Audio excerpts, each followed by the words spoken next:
First of all, thank you for taking the time to do this interview for us at Broad Legacy. How are you doing? I'm good, man. Thank you. How are you? Great. I'm fine. Thanks. So, before we dive into your new EP, can you tell us how this year has been for you, like balancing touring and working on your own material? Sure. Yeah. Obviously, most of my focus for the year has been on touring with Steven Wilson. We did a big run in the UK and Europe during the spring. And then I got home basically just before the summer started here in New York. And, had roughly 2.5 months before we got back together to do the US and South America. And we're about to head to India and Australia. So, this summer was kind of up in the air for me in terms of what I wanted to do creatively. And once I kind of settled in for a bit, I just kind of, really just started working on new stuff. And what I ended up with were four pieces that I really felt were strong and held together well. So I wanted to finish those, before I went back out with Steven to kind of have it ready for now. Because, Mhm. you know, um, I think moving forward, I would, and we can get into this, but I would just love to be releasing music more frequently, which is a freedom you have as an independent Mhm. artist. Um, Right. Mhm. so Now, speaking in terms of the overview touring with Steven Wilson, how did your life on tour influence the way you made more intimate music, like My Summer Holiday, for example? I honestly hadn't really thought about how the two might overlap, but I suppose, when you're making music with somebody and you're you're doing a show over and over again over the course of, a couple of months, maybe there are some things that are subliminally in the background. I don't see a whole lot of connection between my EP and something like the overview, for instance, but Mhm. I would say, like, perhaps one direct influence would be the decision to start the EP with a little guitar instrumental, because I had kind of during the show, I get to play quite a few guitar solos, one of which involves slide guitar, which is something that I really love. So I think when I came home, I just maybe had that in my head that it would be nice to put something on the record that showcased that for a brief moment. Mhm. Mhm. Now, speaking of the instruments, we were talking about instruments. So here on this new work, unlike your previous records, here you're experimenting with drum machines and new instruments. So my question is, what drew you to move away from the traditional, say, back band structure? Hmm. Well, I think since my last full-length solo record, Mutual Hallucinations, which came out last November, more than half of that record, or about half of it, was recorded in this room. You can't see much of it right now, Mm, but mhm, my wife and I moved into this house a couple of years ago, and ever since touring with Porcupine Tree, I've been kind of building up this room a bit more. So half of that record was recorded before that, and half of it afterwards. And what I've noticed since being in this room is just, a sort of artistic freedom to experiment, because I have a little bit more space and more privacy now. In the past, I was always mm, records in apartments and just kind of really compromised situations. And I now see. that it's not so much that anymore, um, I think I'm in a phase where I'm really gravitating towards getting to explore my personal interests.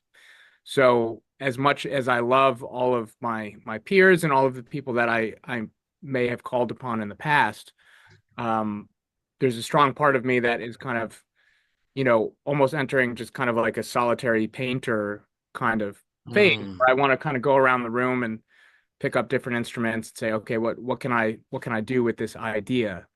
And just kind of, move the brush around for a while. Hmm. Exactly. I was going to ask you about the because you play different instruments. You play the ukulele, you play a 16 string lyre, fretless bass. So question here is how do you decide which instrument you're going to use in each song? Hmm. Well, it kind of I guess I like to think of it, maybe the easiest analogy is like cooking, like you decide the Mm, dish or the style of the dish that you want to make, and you're going to sort of set up the core ingredients to, put in the pan or whatever. So, mhm, with a couple of these songs, like you mentioned, I borrowed this old drum machine from a friend of mine, it's like from the late 70s, very specific sound. And so that I let that kind of guide things, and like, okay, what's the next instrument I'm going to pick up along with some drum beat that I've programmed. And in the case of like Try to Hide, the bass line is really driving the verses of that song. It's this kind of almost punk bass or post-punk mhm, kind of bass line. mhm, And you start just kind of building sounds that you think are going to work well together. In the case of the song Drift, it again started with a drum beat, but then the first thing I went to was organ, and I started trying to find some chords to play with it, and then singing against those chords, and that became, the sort of core structure of the song to then add extra, spices around. I see. Now, speaking of while recording these songs, did anything surprise you, like any sound or technique that came out in an unexpected way, and you said, "Oh, it sounds nice." So, Yeah, quite honestly, most of it kind of felt that way to me. I mean, it's a continuation of other work that I've done before, and I think again, if one were to go back to my last full solo record, I think you'll definitely hear, similar things, in terms of some of the textures that I'm working with. My voice is my voice, but I still felt that each song really offered an opportunity to, try different things within those parameters, so I kind of sing a little bit different on each song. That song Drift, for example, I'm kind of trying a softer voice throughout that track, kind of between falsetto and my normal voice, but it's mhm, very almost choir like, and the effects that have been applied to it give it this more kind of psychedelic feeling, so when you start to envision the bigger picture of something, those directions will inform how you want to approach an instrument. That song in particular has no guitars on it at all. And, I'm the right. guy who's supposed to be known as a guitar player, but Mhm, the point is that the composition is always more important to me than like making sure that I get to play some, blazing guitar solo. That's kind of the last thing on my mind when I'm in, a more of my own creative zone. mhm, mhm. Right now, over the past, well, 15 years, maybe your fans have been following this evolution you have had. So, question here is, how do you feel this EP, My Summer Holiday, reflects your, say, artistic growth? Mm. Well, I mean, to me, almost everything about it on a personal level, I think there's a depth to some of the lyrics that I'm really happy with.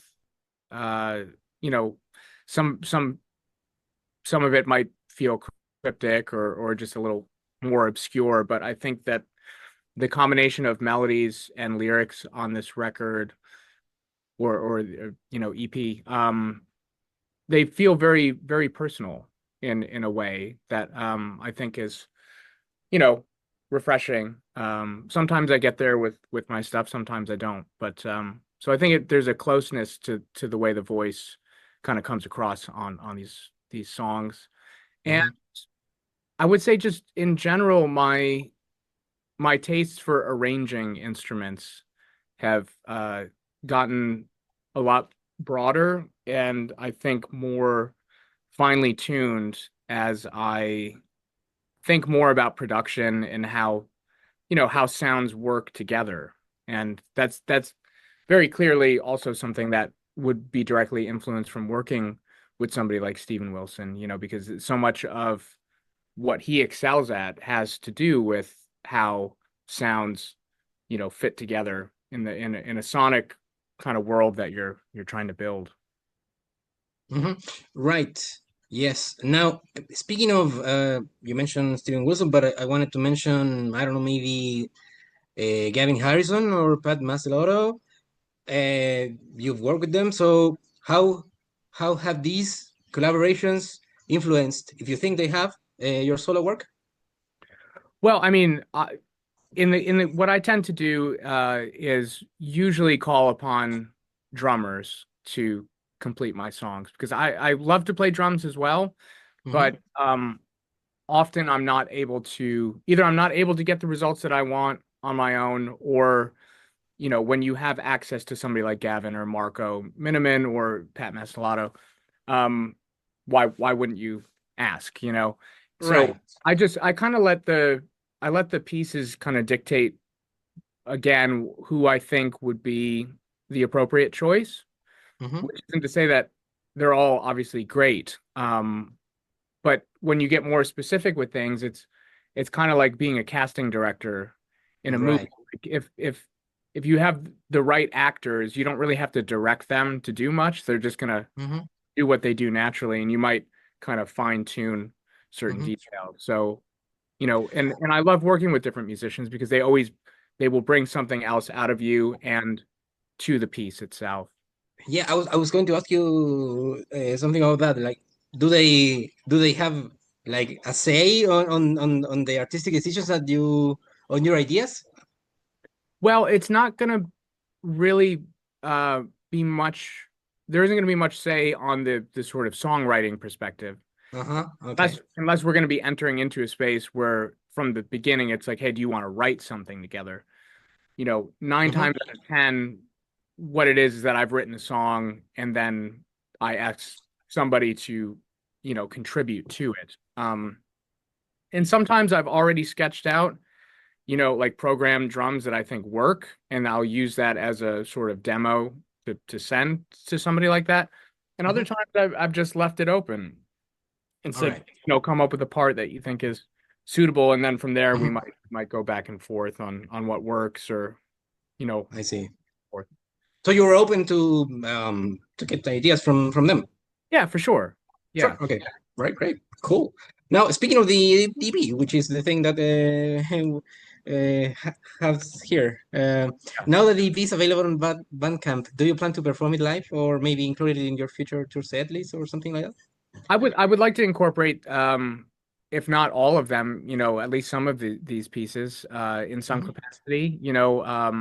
I've done several tours just playing solo live, where it's just, basically me, a guitar, maybe a keyboard, and like a looper or something. Um, certainly the last song on the EP called "Disguised." That would be like that's an obvious one that I could play solo because I wrote it on 12-string acoustic guitar and Hmm. recorded the guitar and vocal as a live take and then built everything else around. Okay. So I know instinctively that that song just works because that's how I wrote it. Um, Like you it know, was born to be performed live, something like that. yeah, exactly. It was written to be played live, and then all of the Hmm. extra stuff was added later. All right. Songs would probably take a little longer to Mm-hmm. arrange properly, depending Mm. on whether it's solo or with the band, but I think perfectly suited as well. So Mm-hmm. the answer is yes. At some point, I would love to play these. Mm-hmm. Now, we're going to wind up here. Is there any material that you left out from DCP, or maybe any other ideas, any other projects that you have that you can share with us, maybe? Yeah, I mean, so look, I started a lot of ideas during the summer. I mean, these were basically the four that I committed to. Okay. Um, but I have a lot of things that are either just little, seeds of an idea all the way to things that are very far along that just kind of need to be, revisited and wrapped up. But even with things that are in progress, I want to kind of sit on this one for a little bit, finish up the upcoming tour with Steven. Mm-hmm. Mm-hmm. And then when I get home, kind of think about what I want to do next, because I might continue in this kind of solo direction, or I might Uh-huh. want to switch gears into something that's maybe a little bit more band oriented. So Right, I think both things are possible. right. So it's too soon to say which one you're gonna go for. Yeah, I mean, it might be somewhat in parallel, Right.